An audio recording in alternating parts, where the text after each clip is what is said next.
सम्राट चौधरी अब खरमास खत्म होते ही नए नए दांव खेलने में जुट गए हैं। अब उनके निशाने पर पहले तो भूमाफिया से लेकर के बालू माफिया, शराब माफिया तमाम निशाने पर है ही, अब साइबर माफिया की ओर उन्होंने निशाना साध लिया है। अब आप कहेंगे कि साइबर माफिया की तरफ निशाना साधा कैसे? तो सम्राट चौधरी ने ऐलान कर दिया है कि अब साइबर माफिया की खैर नहीं है और कैसे उन तक पहुंचा जाएगा उसके लिए एक बड़ा बदलाव करने की ठान ली है और इसके लिए केंद्र से भी सहमति मिलने का इंतजार कर रहे हैं और कानून में एक बड़ा बदलाव होने वाला है और इस साइबर माफिया के नेटवर्क को पूरा तोड़ने का इंतजाम किया जा रहा है और इस नेटवर्क में हर वो आदमी शामिल होगा जो इसका फायदा ले रहा है, यानी कि बुलडोजर तो चलेगा ही साथ बड़ी कार्रवाई होगी और इसके संकेत मिल गए हैं और अंदर खाने जो कार्रवाई हो रही है वो भी बड़े पैमाने पर हो रही है। तो इसके बारे में भी मैं आपको बताऊंगा आज की इस रिपोर्ट में, तो इसे आखिर तक जरूर देखिएगा। नमस्कार, मैं हूं डॉक्टर सुरजीत सिंह और आप देख रहे हैं YBN बिहार झारखंड। अगर आपने अभी तक इसे सब्सक्राइब नहीं किया है तो सब्सक्राइब कर लीजिए और अगर आपको ये वीडियो अच्छा लगे तो लाइक कीजिए, शेयर कीजिए और कमेंट जरूर कीजिए। तो सम्राट चौधरी ने ऐलान कर दिया है कि भाई 3 माफिया तो निशाने पर थे ही, अब चौथा माफिया भी निशाने पर होगा और इसके लिए उन्होंने बड़े पैमाने पर कानून में बदलाव करने की ठान ली है और इसका प्रस्ताव भी भेज दिया है केंद्र को और उम्मीद की जा रही है कि IT एक्ट में बदलाव किया जाएगा और जो बदलाव चाहते हैं सम्राट चौधरी वो बदलाव होकर के बिहार को पूरी शक्ति से साइबर फ्रॉड को, साइबर अपराध को अंकुश लगाने की इजाजत मिल जाएगी। अब आपको मैं बताऊं कि सबसे बड़ा बदलाव क्या होगा। तो सबसे बड़ा बदलाव जो चाह रहे हैं सम्राट चौधरी वो ये है कि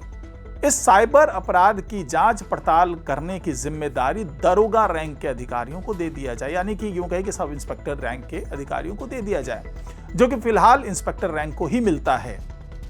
यानी कि जो केंद्र ने जो साइबर एक्ट, जो IT एक्ट पारित किया हुआ है उसमें यह अधिकार केवल इंस्पेक्टर स्तर के ही जो अधिकारी होंगे उनको दिया गया है।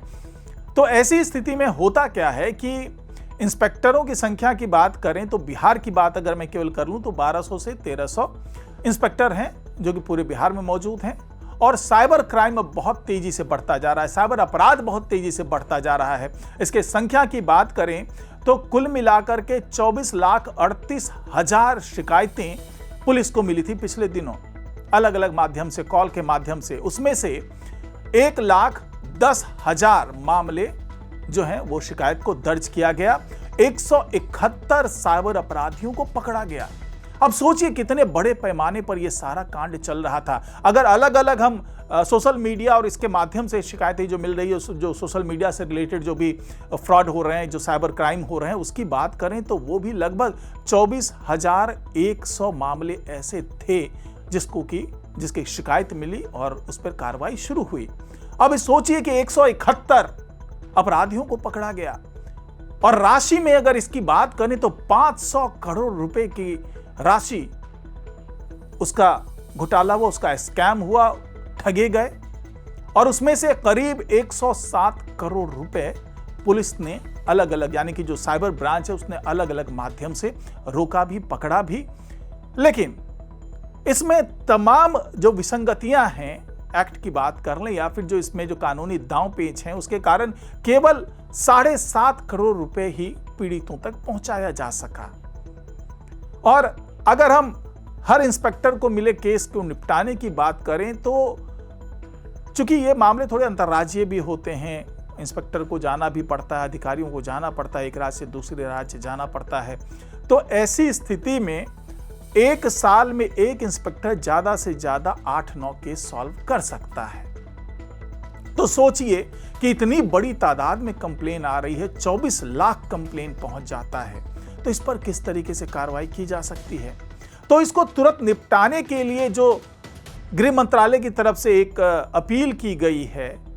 केंद्र सरकार से अपील की गई है कि इस पर तुरंत आप थोड़ा सा बदलाव कीजिए, क्योंकि हम अगर दरोगा स्तर तक नहीं गए, क्योंकि जिसकी तादाद 12 से 13 हजार है, जी हाँ, केवल बिहार की बात करूं तो दरोगा स्तर के जो अधिकारी हैं करीब 12 से 13 हजार हैं। तो ऐसी स्थिति में केस का निपटारा बहुत तेजी से हो सकता है और इसका तंत्र बहुत बड़ा हो सकता है और साइबर फ्रॉड के जो नेटवर्क हैं उसको ध्वस्त करने में बड़ी कामयाबी मिल सकती है और ऐसा तभी होगा जब आईटी एक्ट में बदलाव किया जा सके। अब सवाल ये उठता है कि इसके बाद कार्रवाई क्या होगी। तो साफ साफ कह दिया है गृह मंत्रालय ने, सम्राट चौधरी ने ऐलान कर दिया है कि इसके माध्यम से जो भी घोटाला किया गया है या फिर साइबर क्राइम के तहत जो धन उगाही की जाती है, खास करके आजकल एक साइबर अरेस्ट जैसी चीजें हो जाती है, तो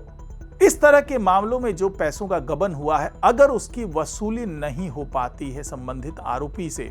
तो उसके घर पर बुलडोजर भी चलेगा, उनकी संपत्ति कुर्क भी की जाएगी, उसकी संपत्ति जब्त भी की जाएगी और उनके नाम पे जितनी भी, चाहे उनके नाम पे संपत्ति हो चाहे बेनामी संपत्ति हो, सबको जब्त किया जाएगा और इस पैसे के माध्यम से जो भी प्रॉपर्टी तैयार की गई है सब तक बुलडोजर पहुंचेगा, उसको ध्वस्त किया जाएगा, उसको रात-सात किया जाएगा, उससे फिर पैसों की वसूली की जाएगी। ये ऐलान कर दिया है और साथ ही पुलिस को भी साफ साफ निर्देश दे दिया गया है कि इन तमाम मामलों में, साइबर क्राइम के मामलों में कोई भी नरमी ना बरती जाए और इसके लिए चाहे जहां भी जाना पड़े, चाहे अंतर्राज्यीय कोई गैंग है जो इस तरह की घटनाएं कर रहा है तो उसको भी साधने का काम पुलिस करे। और अगर दरोगा स्तर तक ये आज़ादी मिल जाती है केंद्र की तरफ से कि दरोगा स्तर के भी अधिकारी इस पे कार्रवाई कर सकते हैं, इसकी जांच पड़ताल कर सकते हैं, तो बिहार में जो कि धीरे धीरे साइबर फ्रॉड या कहें कि साइबर क्राइम की राजधानी बनता जा रहा है तो उस पर काबू पाने में एक बड़ी सफलता मिल सकती है अगर इस तरह का जो प्रपोजल भेजा गया है बिहार से गृह मंत्रालय की तरफ से उसको केंद्र सरकार मान लेती है तो। क्योंकि अभी बड़े पैमाने पर धरपकड़ चल रहा है, 171 साइबर जो अपराधी हैं उसको पकड़ लिया गया है। इसके अलावा 1000 से ज़्यादा अपराधी हैं जो कि निशाने पर हैं, जिनके खिलाफ जांच चल रही है और जल्दी ही उसकी भी धरपकड़ होगी। लेकिन उस सिरे को अंतिम सिरे तक पहुंचने के लिए जो पर्याप्त संसाधन चाहिए, फिलहाल बिहार पुलिस के पास उस बड़ी मात्रा में संसाधन मौजूद नहीं है और ये और यूँ कहें कि जो मैन पावर होता है वो भी उतनी बड़ी तादाद में नहीं है। और अगर दरोगा स्तर के अधिकारियों को आज़ादी मिल जाती है इस पर काम करने की तो मैन पावर बढ़ेगा, संसाधन बढ़ेगा और इस जो तमाम अपराध हैं जो साइबर क्राइम से जुड़े हुए हैं उस पर काबू पाने में भी बड़ी सफलता हाथ लगेगी। और यही उद्देश्य है जिसके तहत सम्राट चौधरी ने ये प्रपोजल भेजा है केंद्र के पास और केंद्र से भी इस पर बहुत ही पॉजिटिव रिस्पॉन्स आने की उम्मीद जताई जा रही है। तो फिलहाल आज की रिपोर्ट में इतना ही। नमस्कार।